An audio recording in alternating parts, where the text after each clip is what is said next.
सुस्वागतम दोस्तों। बाल महाभारत कथा कक्षा 7वीं की पूरक पाठ्य पुस्तक के अंतर्गत आज हम जो अध्याय देख रहे हैं, इंद्रप्रस्थ। मैं संजय सिंधे आप सभी का स्वागत करता हूं। यह 13वां अध्याय है, तो चलिए जल्दी से प्रारंभ करते हैं। अध्याय 13वां, बाल महाभारत कथा का इंद्रप्रस्थ। द्रौपदी के स्वयंवर में जो कुछ हुआ था उसकी खबर जब हस्तिनापुर पहुंची तो विदुर बड़े खुश हुए। धृतराष्ट्र के पास दौड़े गए और बोले, पांडव अभी जीवित है। राजा द्रुपद की कन्या को स्वयंवर में अर्जुन ने प्राप्त किया है। पांचों भाइयों ने विधि पूर्वक द्रौपदी के साथ विवाह कर लिया और कुंती के साथ वे सब द्रुपद के यहाँ कुशल से हैं। तो घटनाक्रम ऐसा था कि लाख का घर से पांचों भाई सही सलामत बाहर निकलने में सफल रहे और फिर 1 साल तक लगभग वो अलग अलग जगहों पर रहते रहे। और जब द्रौपदी का स्वयंवर आयोजित किया तो वहां जाकर उन्होंने वो स्वयंवर जीता, अर्जुन ने स्वयंवर जीता और उसका विवाह उस जगह पर हुआ है। अब ये खबर जब पहुंची इंद्रप्रस्थ, तो वहां पर देखिए क्या स्थिति है। यह सुनकर धृतराष्ट्र हर्ष प्रकट करते हुए बोले, भाई विदुर, तुम्हारी बातों से मुझे असीम आनंद हो रहा है। राजा द्रुपद की बेटी हमारी बहू बन गई है, यह बड़ा ही अच्छा हुआ। तो प्रारंभ में तो धृतराष्ट्र बड़े खुश हुए हैं कि चलो अच्छा है, पांडव जीवित हैं और पांचाल नरेश की पुत्री के साथ उनका विवाह हुआ है। ये सुनकर धृतराष्ट्र को आनंद हुआ।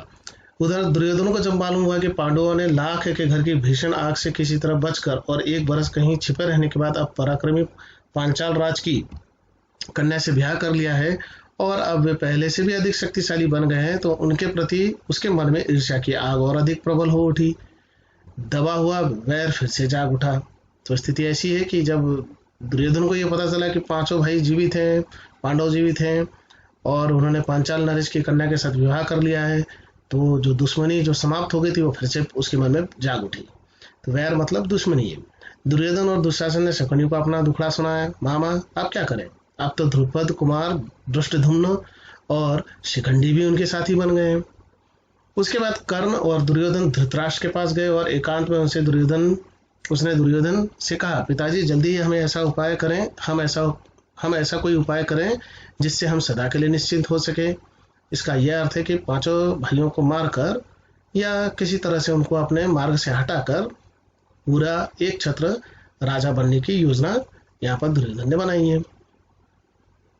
धृतराष्ट्र ने कहा, बेटा तुम बिल्कुल ठीक कहते हो, तुम्हें बताओ अब क्या करना चाहिए। दुर्योधन ने कहा, तो फिर हमें कोई ऐसा उपाय करना चाहिए जिससे पांडव यहाँ आए ही नहीं, क्योंकि यदि वे इधर आए तो जरूर राज्य पर भी अपना अधिकार जमाना चाहेंगे। इस पर कर्ण को हंसी आ गई। उसने कहा, दुर्योधन अब 1 साल बाहर रहने और दुनिया देख लेने से उन्हें काफी अनुभव प्राप्त हो चुका है। एक शक्ति संपन्न राजा के यहाँ उन्होंने शरण ली है, इस पर उनके प्रति तुम्हारा वैरभाव उनसे छिपा नहीं है, इसलिए छल प्रपंच से अब काम नहीं बनेगा। आपस में फूट डालकर भी उनको हराना संभव नहीं। राजा द्रुपद धन के प्रलोभन में पड़ने वाले व्यक्ति नहीं है। लालच देकर उनको अपने पक्ष में करने का विचार बेकार है।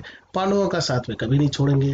द्रौपदी के मन में पांडवों के प्रति घृणा पैदा हो नहीं सकती। ऐसे विचार की ओर ध्यान देना भी ठीक नहीं है। हमारे पास केवल एक ही उपाय रह गया है और वह यह है कि पांडवों की ताकत बढ़ने से पहले उन पर हमला कर दिया जाए। तो कर्ण थोड़ा अलग सोच रहा है। कर्ण ये चाहता है कि आक्रमण कर युद्ध में हरा कर और फिर पूरे इंद्रप्रस्थ पर दुर्योधन का राज कायम हो, लेकिन यहाँ पर दुर्योधन अलग सोच रहा है। कर्ण तथा अपने बेटों की परस्पर बातें सुनकर धृतराष्ट्र इस बारे में कोई निर्णय नहीं ले सके। वे पितामह भीष्म तथा आचार्य द्रोणों को बुलाकर उनसे सलाह मशविरा करने लगे। पांडु पुत्रों के जीवित रहने की खबर पाकर पितामह भीष्म के मन में भी आनंद की लहर उठ रही थी, तो भीष्म को भी आनंद हुआ।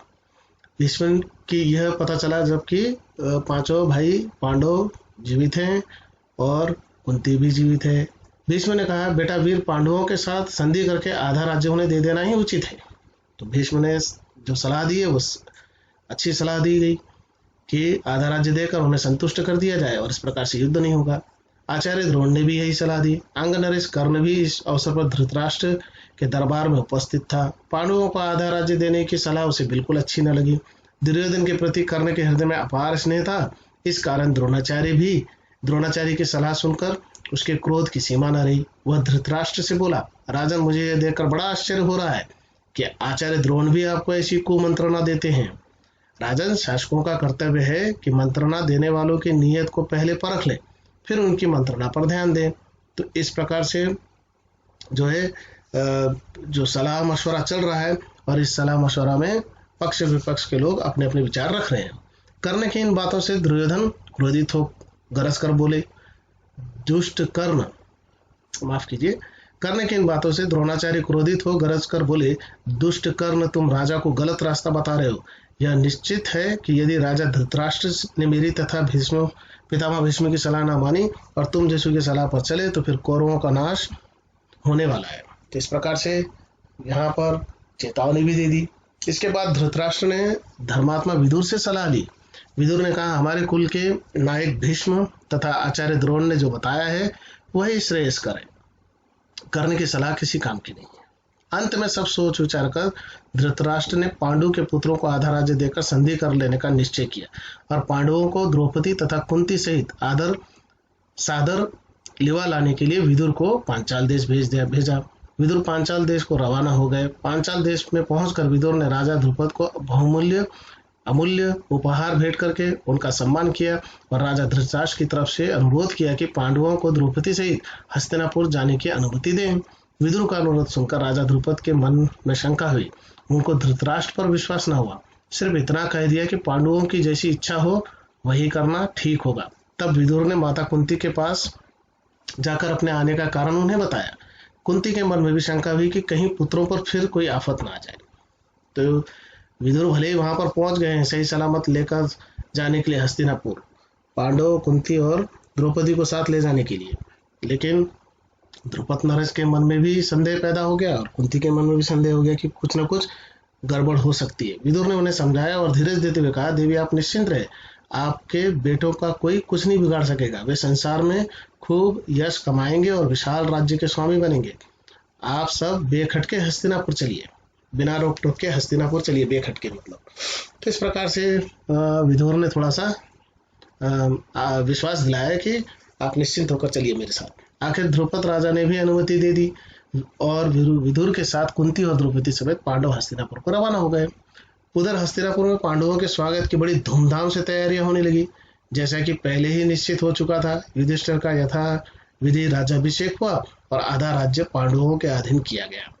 तो इस प्रकार से युधिष्ठिर को आधा राज्य दे दिया गया और इधर राजा जो है वो पहले से हैं अपनी जगह पर। तो इस प्रकार से राज्य का विभाजन हो गया। राज्याभिषेक के उपरांत युधिष्ठिर को आशीर्वाद देते हुए धृतराष्ट्र ने कहा, बेटा युधिष्ठिर, मेरे अपने बेटे बड़े दुरात्मा हैं। एक साथ रहने के से संभव है कि तुम लोगों के बीच वैर बढ़े। इस कारण मेरी सलाह है कि तुम खांडवप्रस्थ को अपनी राजधानी बना लेना और वहीं से राज करना। खांडवप्रस्थ वह नगरी है जो पुरु, नहुष एवं जयति जैसे हमारे प्रतापी पूर्वजों की राजधानी रही है। हमारे वंश की पुरानी राजधानी खांडवप्रस्थ को फिर से बसाने का यश और श्रेय तुम्हें को प्राप्त हो। तो ये जो खांडवप्रस्थ है ये एकदम बीहड़ जगह हो चुकी थी। वहां पर पूरा जो है अधिकांश जगह जो है वो वीरान हो चुकी थी और ऐसा राज्य देकर धृतराष्ट्र ने एक प्रकार से अपनी एक चाल ही चली है, आधा राज्य देने का नाटक ही किया है। धृतराष्ट्र के मीठे वचन मानकर पांडवों ने खांडवप्रस्थ के भग्नावशेषों पर, जो कि उस समय तक निर्जन बन चुका था, निपुण शिल्पकारों से एक नए नगर का निर्माण कराया। सुंदर भवनों, अभेद्य दुर्गों आदि से सुशोभित उस नगर का नाम इंद्रप्रस्थ रखा गया। इंद्रप्रस्थ की शान एवं सुंदरता ऐसी हो गई कि सारा संसार उसकी प्रशंसा करते न थकता था। अपनी राजधानी में द्रौपदी और माता कुंती के साथ पांचों पांडव 23 बरस तक सुखपूर्वक जीवन बिताते हुए न्यायपूर्वक राज्य करते रहे। तो इस प्रकार से एक बीहड़ जगह को भी, एक वीरान जगह को भी, एक निर्जन जगह को भी पांचों भाइयों ने मिलकर एक सुंदर नगरी उस जगह पर स्थापित की और उस नगरी का नाम उन्होंने इंद्रप्रस्थ रखा, जो कि बड़ी ही सुंदर दिखती थी और लोगों की आंखें उसे देखकर न थकती थी। चलिए धन्यवाद, फिर से मिलते हैं एक नए वीडियो के साथ।